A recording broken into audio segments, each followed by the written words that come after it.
The presenting sponsor of OnEducation is Participate.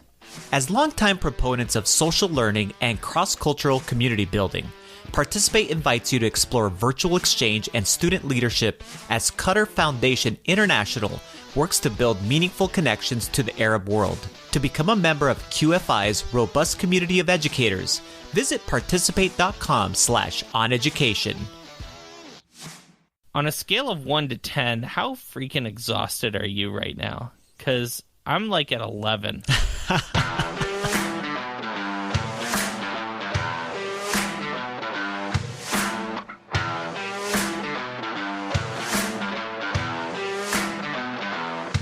Welcome to On Education, part of the On Podcast Media Network. My name is Mike Washburn. And I'm Glenn Irvin. Friends, we have an awesome pod for you today.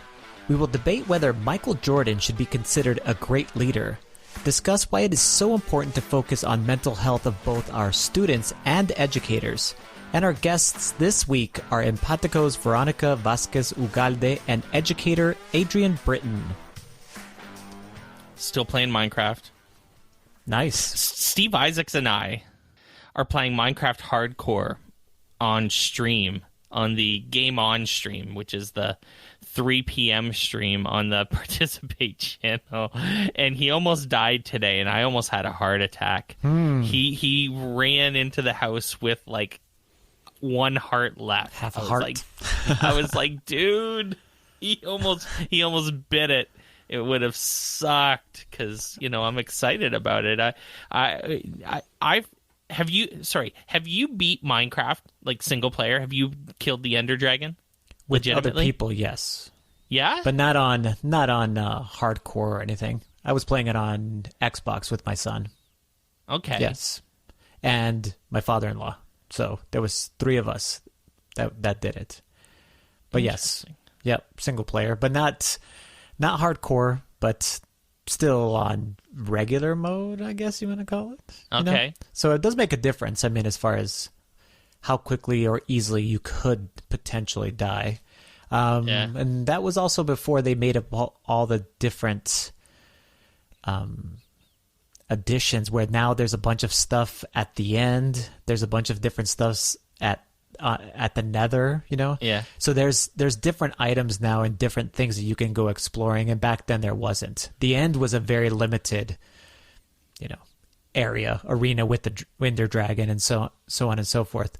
But yeah, no, we did that. I think, I don't know how many years ago it was, but yes. Oh, fun.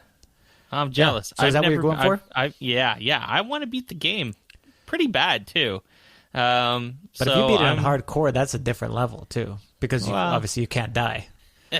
You can't die. You can't die, because if you die, then you die. You die, you're dead.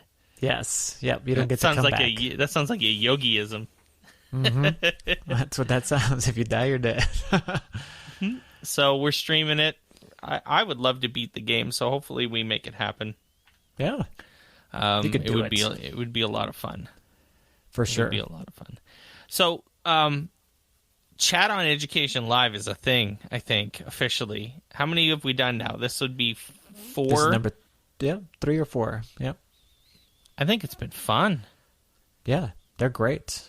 The great conversations in a different type of format. I like that other people can join in from the outside and ask questions or comment on things, or even provide links to specific things or articles or whatever it might be. So it makes it, like I had said before on previous episodes, that it makes it way more interactive. I guess that's the best part. Yeah. An actual conversation. Mm-hmm. Conversation between us, and then also us and our anybody that listens to the podcast, which is fantastic. And we try to bring up, we've had a variety of different topics that we've been discussing, so that's kind of nice too. So it's not just the same topics or conversations. We're trying to bring in different perspectives, different conversations from our team, so that's fantastic. Yeah, totally. I wanted to give a shout out this week to our friends John Fallon and Tobias Stabby, Tobias Sure. Staby, who launched season 2 of the Good Game podcast just today. So on the day we're recording, which is Monday. And what's really also exciting about that is that I've been working with them through Participate to kind of level up the podcast a little bit. So they got new music, they got a new logo, and it's officially the podcast of the game-based learning community on Participate. So you'll be able to listen to this great podcast from two absolutely fantastic games-based learning kind of educators, and then head to the community on Participate, the game-based learning community, which we will link for you in the show notes, and carry on the conversation and have a really good chance to learn from them and learn from each other. It's pretty exciting, and it's a decent podcast. And both of those gentlemen are just extremely knowledgeable, not only in game-based learning, but just in education in general. And so if you want to listen to people who are, I believe, right on the cutting edge and are really well-versed in all of the research behind game-based learning, these are the people. So if you're interested in anything that has to do with games and using them in education, for sure, I would tune in. Yeah, they take pretty deep dives on that podcast. Like we scratch the surface, and sometimes we get into deep dives depending on the guest and stuff like that. But they really go into the weeds sometimes, which is, if you're into games-based learning and you want to learn more, that's the place to do it. So for sure, all the power to them. So I have a question. Mm-hmm. On a scale of 1 to 10, how freaking exhausted are you right now? Because I'm like at 11. No joke, man. I'm trying to re-energize myself by doing things that are outside of my screen here, and this microphone and calls and whatever else might be. So yeah, I am working on a garden outside, and it's labor, hard work. It's not. It's no Farm Together, is it? No, it's not Farming Simulator 19 or Stardew Valley. Right. Those are pretty easy to do. Digging up your own garden is a pain in the butt, but actually very rewarding and getting me away from this, because I think this is burning. This is definitely was and can burn me out as far as just constantly being connected and doing tons of online work is, I think, and I've heard other people say the same thing. The Zoom burnout kind of thing, I think, is real. I think going and getting away as much as you can. I mean, obviously, people are working their butts off and stuff, so you can only do so much. But that's been very helpful for me. So in the last probably 2 weeks, I've felt a million times better by just stepping away in the middle of days and saying, I can do that at some later point, and doing something outside, even if it's just walking or playing basketball with my sons, just doing something that's not connected here, because otherwise I feel like I am going to have a meltdown. and it will not be pretty when it happens. It'll be a full all-out meltdown. So you feel pretty tired. You're at an 11. I'm at 11. I was Yes. thinking today about it, because I was having a good conversation with someone that I work with about needing to disconnect, and it's clear, like, I'm like, most days I get started working at around 8:30, and I haven't stopped most days until, like, nonstop. And I'm talking, like, not even like half an hour breaks. I'm talking like next meeting to the next meeting, to close Zoom, open Zoom for the next meeting, close Zoom, open Zoom for the next meeting. I've been going like that. And then, like, lately with recording, like, I'm recording like multiple podcasts at the moment. It's like Zoom to Squadcast to Zoom to Squadcast to Zoom. And it's like that from like 8 in the morning until about 5 in the evening.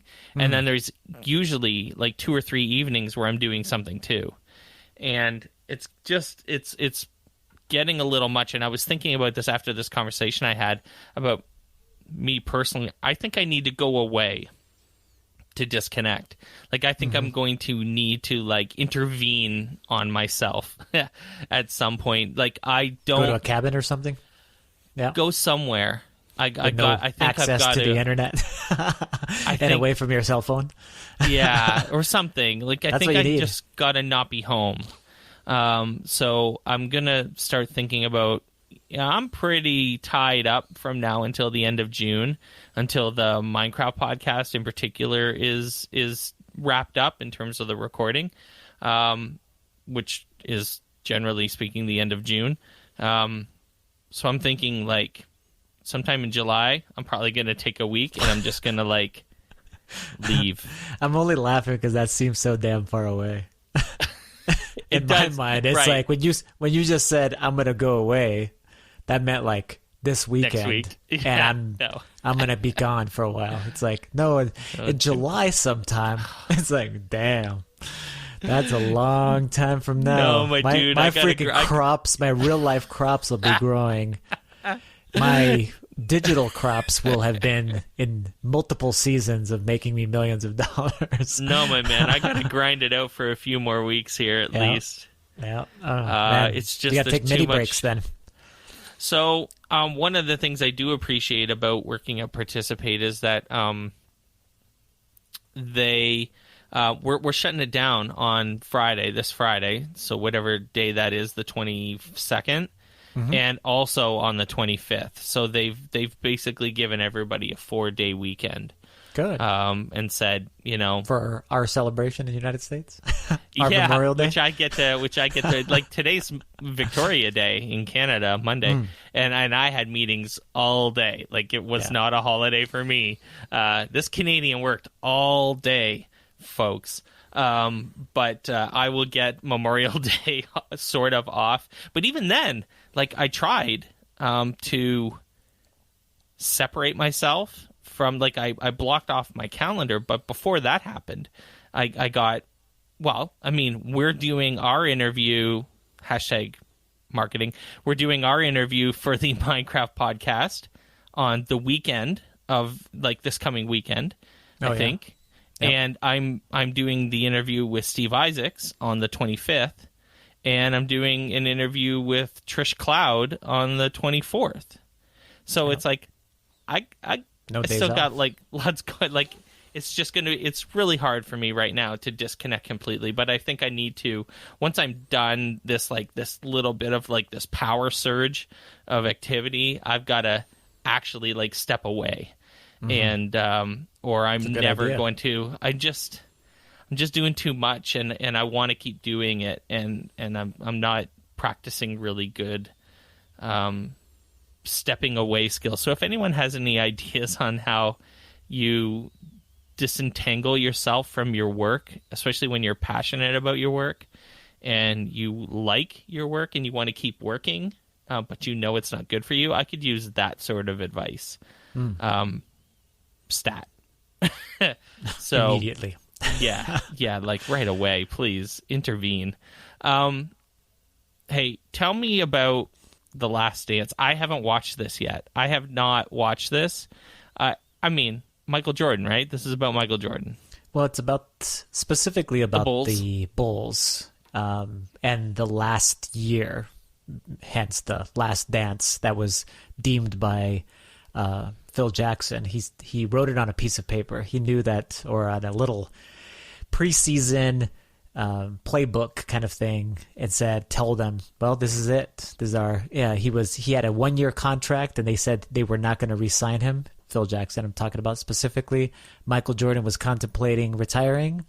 Scottie Pippen was, they hadn't given him a contract. So everybody was basically, they felt it right at the moment that this was going to be it. So why don't we make it an amazing ending? And what they've done, Mike, when you go watch this, since you are a person that you were young and spry in the 90s, and so was I.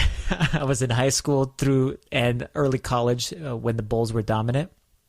And this is not just a recap of what happened from the first early Michael Jordan years to, obviously this last championship, but all this footage that we've never seen before.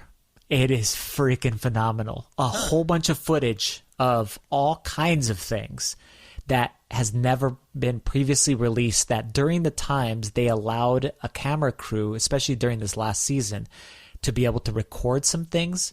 And for whatever reason, it was never released until now. And then now they do these basically kind of flashbacks to different moments of different things. And then they kind of focus some of the episodes on some of the characters. So there's one on like Dennis Rodman, for example, Sure. and kind of his journey and whatever happens. But it lets you see a side of Michael Jordan that, man, it's freaking powerful. I mean, the guy's not only crazy uber competitiveness, which we all knew that was there, but his humanness too, about how much he loved his dad and the relationship between him and his father. And then his father was killed ran in a random shooting. And the media made up a story that it was a hit job because of Michael Jordan's gambling debts. And so there's this whole series of things that's kind of happening that we may or may not have remembered as, I was in my late teens to my early 20s during this time period. But not only that, but we don't know the whole story and kind of piecing it all together.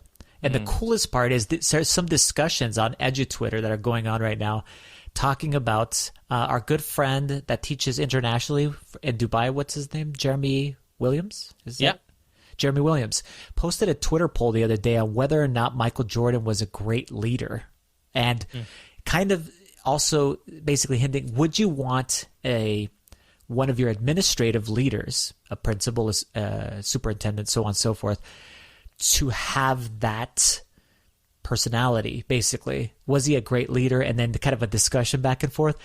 It's a great discussion because he is hardcore. I mean, to the ultimate edge of hardcoreness as far as competitiveness and wanting to win. But does that actually make him a great leader? And so on and so forth. So there's a really good discussion. Do we want that? Is that a healthy thing? As far as within the educational realm, as far as having this personality where it's a personality that says, watch me do everything that I can possible, kind of like what you were describing as far as your workload.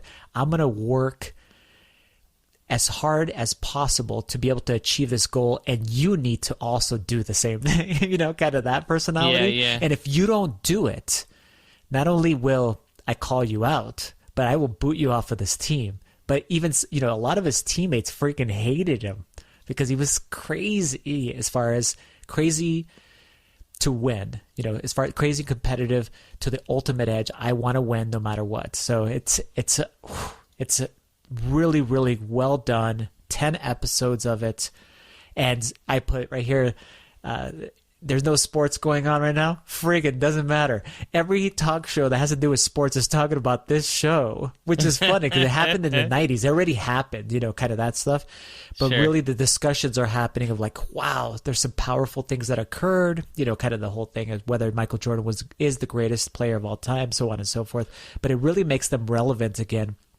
Also humanizes Michael Jordan. It humanizes Dennis Rodman, who I think is a completely an anomaly that people either hate or love. And in this, they really get a good feeling of who this guy actually is and where he's actually coming from, it's so good. It is.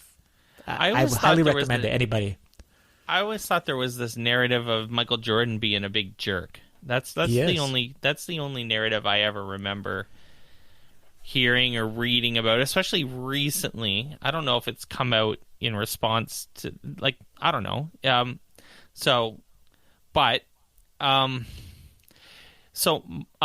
What's his name? The Hardcore History, the guy who does Hardcore History podcast always says the greatest men are always bad men. So even like there's this kind of romanticized version of Alexander the Great, for example. He's the one who he brings up all the time. The guy was a dumpster fire, in almost every way. He just happened to win the wars, so he wrote the history. But like, I mean, butchering people across Europe, and then like, I mean, and you talk about the same, like Genghis Khan, who gets like, whose edges are completely softened in modern times, but you know, it was basically genocide what Genghis Khan did to the Chinese, and the Chinese don't forget that sort of stuff. It still comes up all the time. When people start talking positively about the Silk Road and all of this other stuff that are a result of the Mongolian Empire, they go, well, what about the fact that the guy slaughtered, you know, millions of Chinese, right? So that's actually a really good point. I mean, overall, not the slaughtering of the Chinese, but just the overall point of, like, historically, or just in any general sense, do the greatest of men have to be bad? Like, or slight tinge of evil? Because I'm thinking about, like, even our current president, or if we go back just one president ago with Obama. You know what I mean? Like, there's a really good example actually in American history, and that's Harry Truman. Right? The president who helped lead America through World War II also ordered a bomb to be dropped on Nagasaki and Hiroshima. Yeah. I mean, killing hundreds of thousands of people. Like, I mean, perspective, that's a really tough decision, and a lot of people have the perspective that it was a evil almost decision, but you know, it's conflicting, but like, it's a really good example. And you know, if it wasn't for Truman and the fact that he also then after the war basically, you know, employed people like Marshall and like the Marshall Plan and stuff like this to rebuild Europe basically after it was completely devastated. You know, Truman's presidency helped save Europe after the war. But, you know, dropping atomic bombs is bad. Bombs. Yeah. Right. And it's like you talk about Obama and then you talk about drones and, you know. Yes. That's what I was going to say, is that there's some parts that the whole picture is not always as nice and shiny as it's complicated, man. What we want it to go ahead and be. Exactly. So sometimes every part of the picture is not as nice and shiny as it should be. super interesting. The idea of, you know, most of the great men had to be bad men. And sometimes you gotta. I don't know how compatible That's why I think we need more to... women leaders, more women. Oh, in these there positions. It is. Yes, I agree. There we go. I agree. Well, and that is the case because I mean we know that. You know, there's definitely the women decision makers of the world right now are there was an article I just read about how all of the countries that are really doing well handling the pandemic are have women as leaders. New Zealand is the one that gets cited all the time. Doesn't surprise me. Right, and it doesn't surprise me either. So you know, either political party too, by the way. I would be for either political party in the United States if we had a woman. And it's too bad we couldn't even make it happen this time again. It's quite disgusting that once again we'll have another presidential election and there will be two white men that will be heading, you know, running for the presidency. It's crazy, and it doesn't seem like, honestly, like there's an end to that, to that cycle. So it's crazy. Wow. Yeah. Hopefully Biden nominates a good vice president and then has a good presidency, and that sets up that vice president to run for president. And, you know, so it really matters who the vice presidential nominee is. That's for sure. Because that person is basically it has to be a woman. That person is getting Biden. teed up to run. No, it has to. It has to. Come on, Biden. He's promised to make it a woman. Good. So good. We'll see. I suspect it's Stacey Abrams or Elizabeth Warren. Those seem like the two obvious choices. So we'll see which one. Or what's the other one? Kamala Harris. So those are probably the three. 1, 2, 3. I don't know in what order. It's funny. We talk about mental health almost every episode right now. It seems appropriate.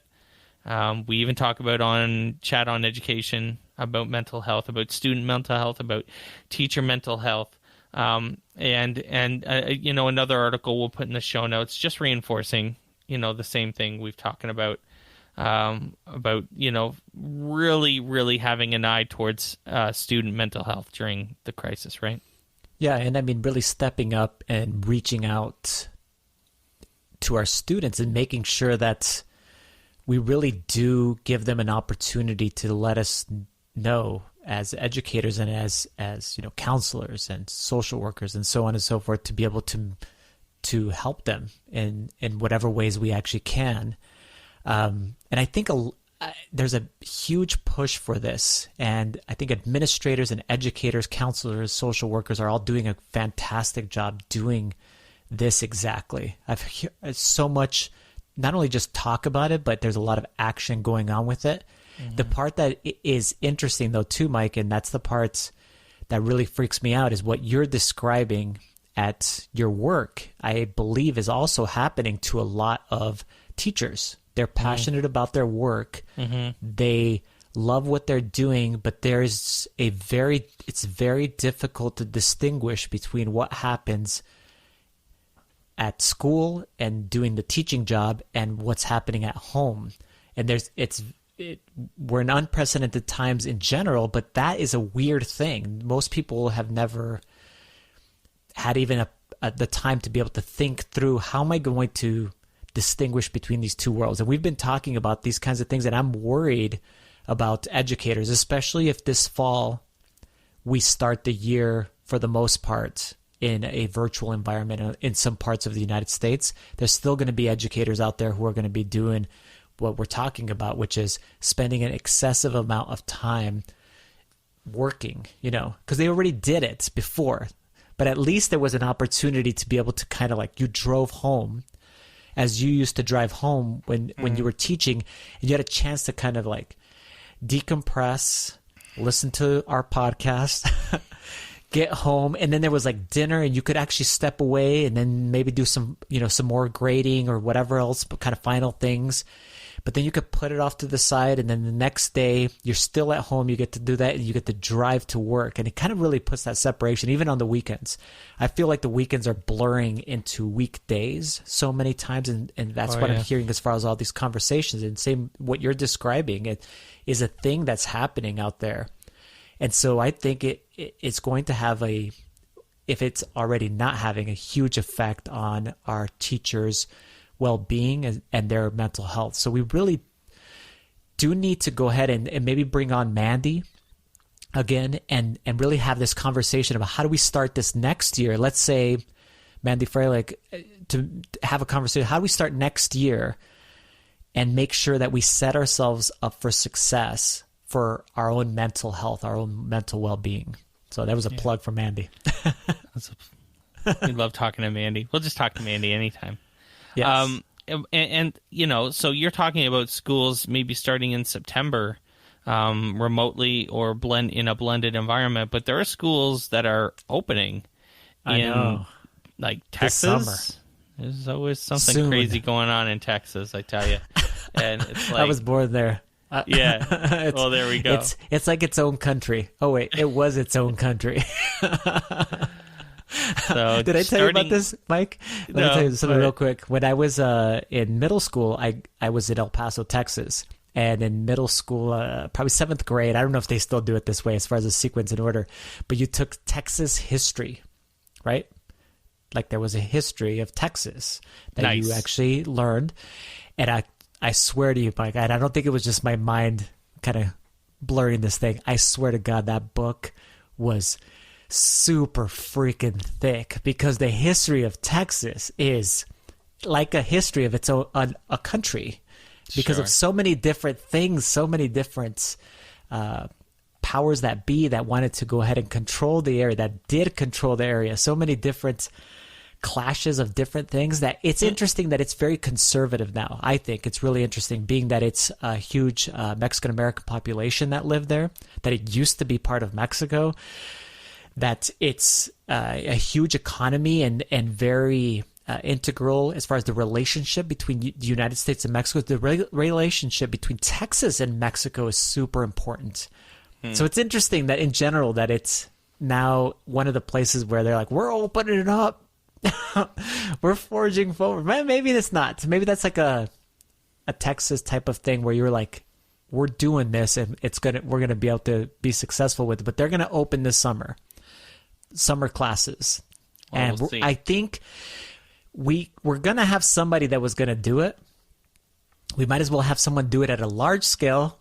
Maybe learn a lot of different things about what works and what doesn't work, and then maybe share it with the rest of us. I'm just sad that a bunch of summer school kids are going to be, potentially vulnerable to getting this virus. So it should be very interesting. I'm not surprised. They are implementing, social distancing measures and doing some different things, and I think we can all learn some stuff from it, but it's maybe not the best way to experiment, run an experiment with kids.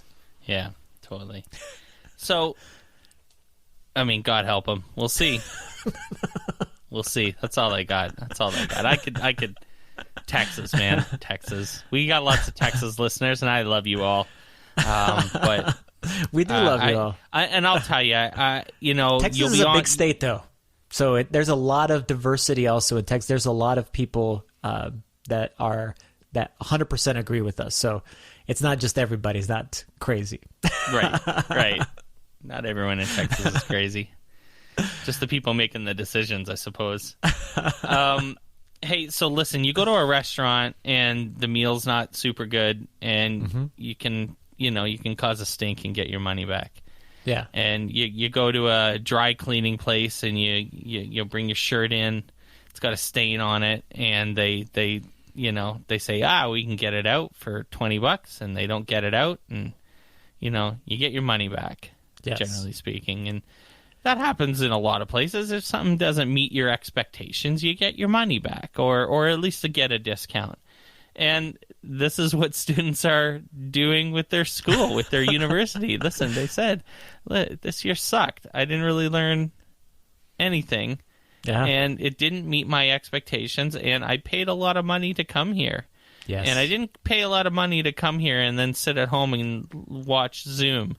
I paid a lot of money to listen to or meet with a professor, a genius, someone who was usually very strong at their field. I didn't pay for Zoom, so they want their money back. Yes. So and I don't know if we have the time to I don't know if we have the time to this is complicated.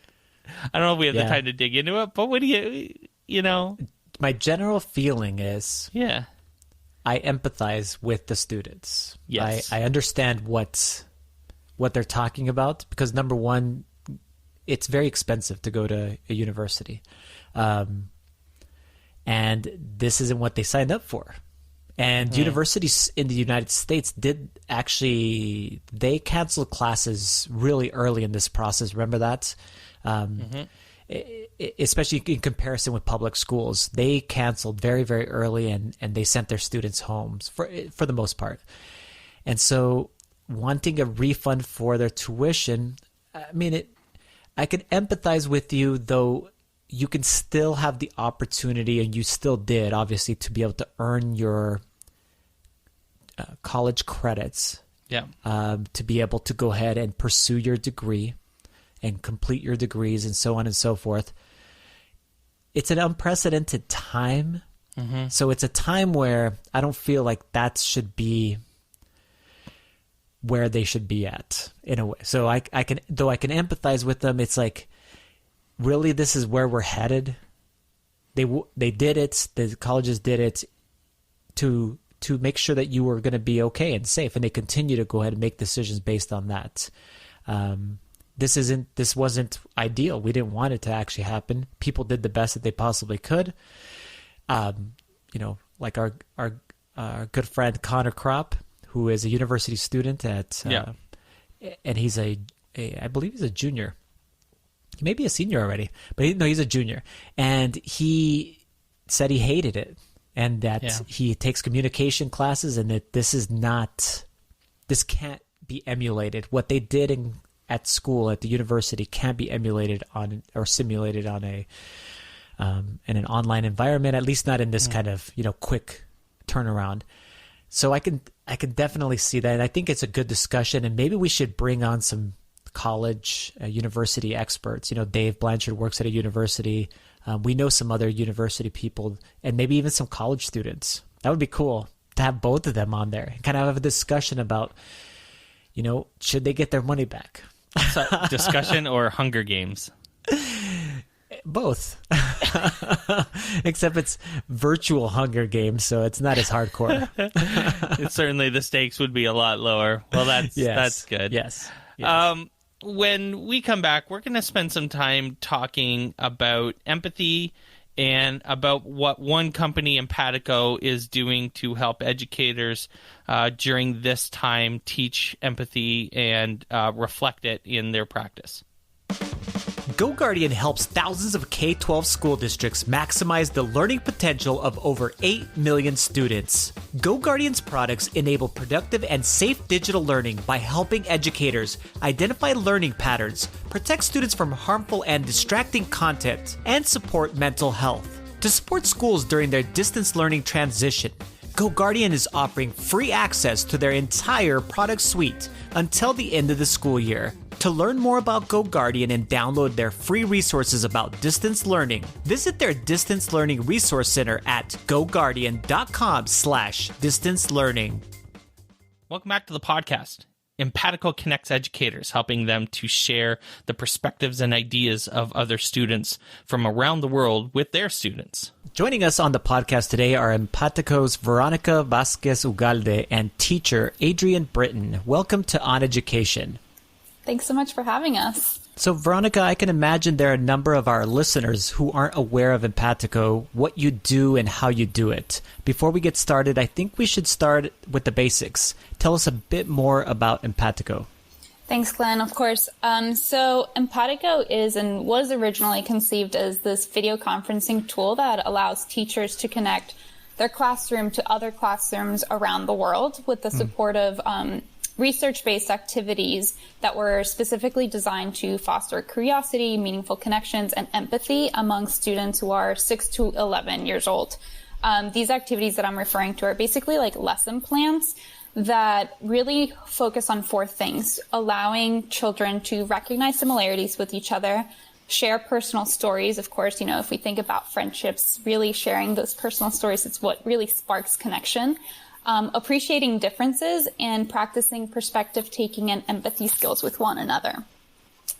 Now, I say it was originally conceived at this because, needless to say, that this whole COVID thing has really thrown a wrench in it all and caused us to rethink what the classroom is. I don't think when 2020 started, any of us thought the classroom, as we had thought about it for years, would cease to exist for months or who knows how long. So we've recently started to rethink Empatico as Empatico at home and bringing home-to-home connections into the mix, which really put caregivers as the facilitators of exchanges. And instead of it being classroom to classroom, it now becomes a more intimate experience where kids can connect with other families, and it could be 1-on-1 or 2-to-1, but it's much more intimate and facilitated by the parent or caregiver. So empathy, along with social emotional learning, it seems to be the topic that educators, administrators, that we're all talking about and really honing in on these days. Not that it hasn't always been important, but really now, as you just described, as far as with COVID, we're really diving deep into it. Yeah. So Veronica, how about what exactly are we talking about when we talk about empathy? Yeah, that's a really good question. I feel like when we think about empathy, we all have this kind of gray definition in our head, and it's good to put some concrete definitions behind it. And what research has been showing lately is that empathy is not just this one single skill. It's more like a 3-dimensional skill. The first part of that is emotional empathy. I like to think of it as like the emotional contagion. When we're talking and you feel sad, I might feel some of that sadness. And when you're super excited, I feel that excitement and joy with you. You kind of catch each other's feelings. That's the emotional piece. The second part is the cognitive empathy piece. It's the mental process of taking somebody else's perspective. I think a lot of us use the phrase putting ourselves in somebody else's shoes, but I like to challenge that idea a little bit. And it's not just stepping into somebody else's shoes, but really trying to understand the person as a whole. what makes that person see the world as that? What factors influence the way they think, the way they feel? So it's a more wholesome perspective on an individual and trying to understand them.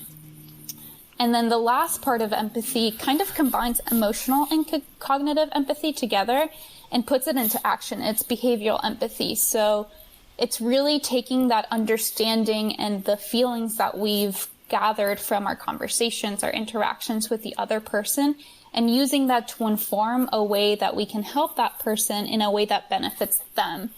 I recently read an article in the Greater Good Science Center, which if you haven't visited, I highly recommend.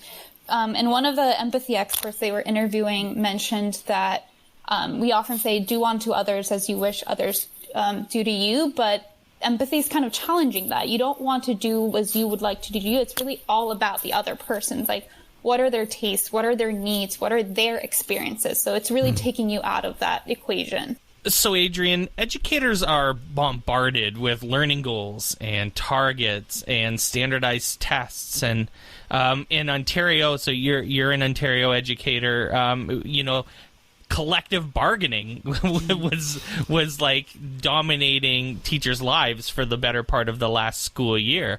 And now, pandemic teaching, 2020 has been pretty awesome. Yeah.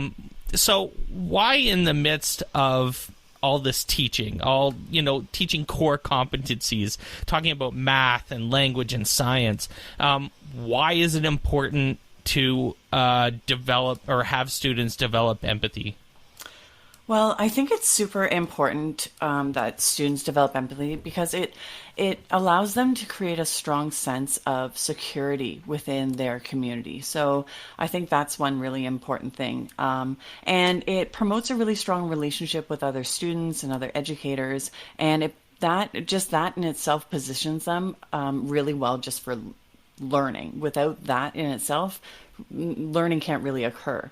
So I also think empathy really encourages tolerance and acceptance of other people, and it promotes good mental health and well-being. So I think it's really like everything that they're experiencing in the world right now really thrives on their understanding of empathy and how they're going to use that to help other people right now.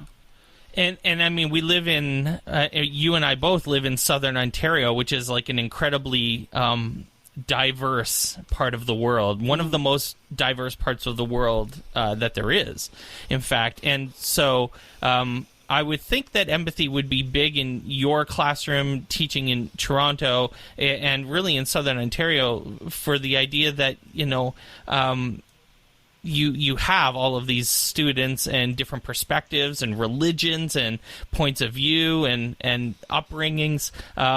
You kind of got a little bit of everything in the Toronto area, don't you? Yeah, absolutely. And if you're talking about, right now, a major thing that's happening, like we're always talking about systemic biases and oppressions and systemic oppressions and racism and that kind of stuff. And unless you look at that from really like an empathetic lens, like none of those big topic issues are really going to get resolved, unless you have that understanding of empathy. So, sure, absolutely. And so, what are the results? Because that's the other thing that even administrators are going to want to be looking for. Your principal is going to want to know, well, if you're not spending time teaching math, please let us know how it's actually like what is coming out of this. We can point to test scores and grades and report cards for kind of these core courses, but what are you gaining here when you're focusing on empathy as part of your teaching? So the project that we did last year with Empatico was based on the global goals, and the kids would, through certain lessons that we would provide the kids, the kids would develop an action plan to address one of the needs of the global goals. And so we use the design thinking process with the kids. And like I said, empathy is at the core of that process. And the kids ended up coming up with projects that that would address the needs of climate change, or that would address the needs of zero poverty or zero hunger. And so their understanding of the world grew through this program and grew through their understanding of other people's perspectives, because Empatico allowed me to connect with other teachers around the world. So I ended up doing this project with 2 classrooms in the United States and 1 classroom in the UK. And so having the kids do this program with other kids and then to get their perspectives on their ideas was very important. So that was really a really good experience for the kids, I think. So Veronica, I don't know if you remember, right at the beginning of this pandemic, at least on social media, and it felt like just teachers in general and schools really were making a huge effort to make sure that we met the needs of our kids as far as making sure that they were well fed, like school lunches, and making sure that we delivered things and making adjustments to those types of things. And then I think there was a switch where we realized, hey, there's a lot of things going on in people's homes and job losses and all kinds of other issues that we sometimes, frankly, aren't exactly aware of what's happening at home. And now the students are at home all the time. And so we knew that there was a need to provide at least something as far as social emotional learning is concerned. So at a time like this, how important is empathy? As far as I can see it now, especially being discussed a lot as far as in edu-Twitter and those circles, but maybe not as far as all school districts, as far as putting a priority on it, especially during these times. Yeah, that's a great point, and I agree. I think empathy now is more important than ever. I see it as kind of this glue that really, in times of physical distance, keeps us genuinely and deeply connected and understanding the needs of one another, whether that be, from the teacher perspective toward parents or from students to teachers sometimes as well. In so many directions, it's so important to really understand that we're all going through a lot. We all have stuff that we might not know of each other. Sometimes we don't know if a parent lost their job or if a teacher is having a really bad day because they're managing 30 students in one classroom, all doing remote learning.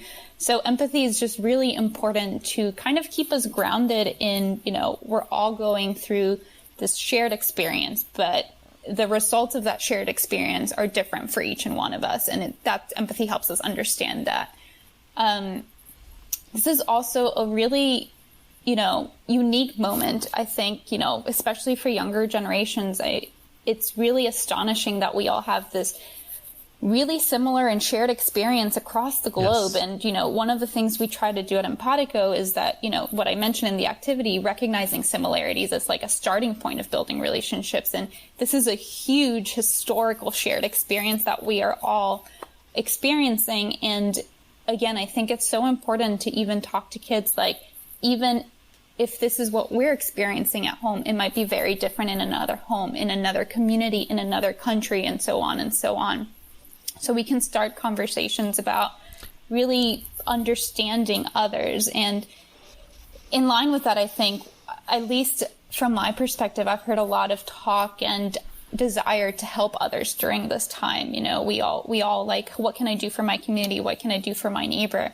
And despite the best intentions always being there, empathy is really the key to making sure that our help is what it needs to be in terms of what those we're aiming to help need and not what we think they need. So I see empathy as really critical now more than ever, because we don't want to be offering help that's not really useful for some people. I can give a really superficial example, but I think it illustrates it really well. For my job, I am in meetings 4 to 5 hours a day on Zoom all the time. And I've had rough weeks, I've had good weeks, but I'm exhausted. I'm drained from Zoom. And I'm sure a lot of people can relate to that. And I have family that wants to connect and wants to show support and be connected. And they're like, let's jump on FaceTime over the weekend. Let's hang out. Let's catch happy hour over FaceTime. But no. I personally, I am drained. I cannot take it. So that's one really simple example of it's the best intentions, but I personally, that's not what I need to kind of feel better and re-energize. So I think we can see that a lot happening nowadays. It's funny, we've talked on the podcast a lot about how unique every person's experience is in this. It's never like, even though we are in a shared experience of pandemic learning and working from home, everyone's specific situation is completely different. I saw a quote I think on Twitter it said, we're not all in the same boat, but we are on the same ocean. Something like that. I really related to it. That's a good quote. I actually want to add to this because right now I was really thankful that Empatico has introduced me to some other people. Like I said, I'm with the class in the United States right now. And because we started using design thinking to address one of these issues of the global goals, we've kind of actually we've pivoted our focus right now. And just like we were talking about, all of the kids, I wanted to change their sort of anxiety into agency. And so we've changed the focus from the global goals and addressing one of those needs. Well, we're still addressing our global goals needs, which is good health and well-being.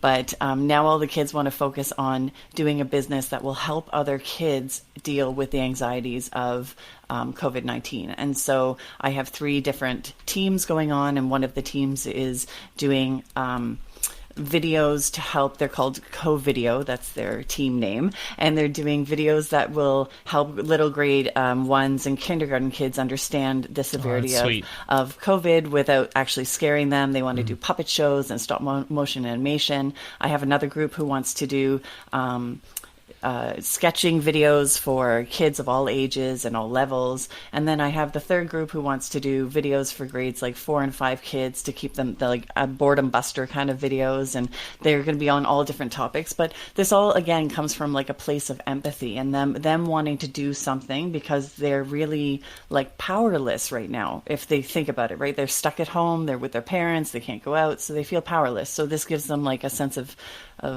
agency and they can do some change and some good in the world. So, and Adrienne, we know our students can tell the difference between educators with empathy that are working from a lens and viewing this through an empathetic kind of viewpoint and those that aren't.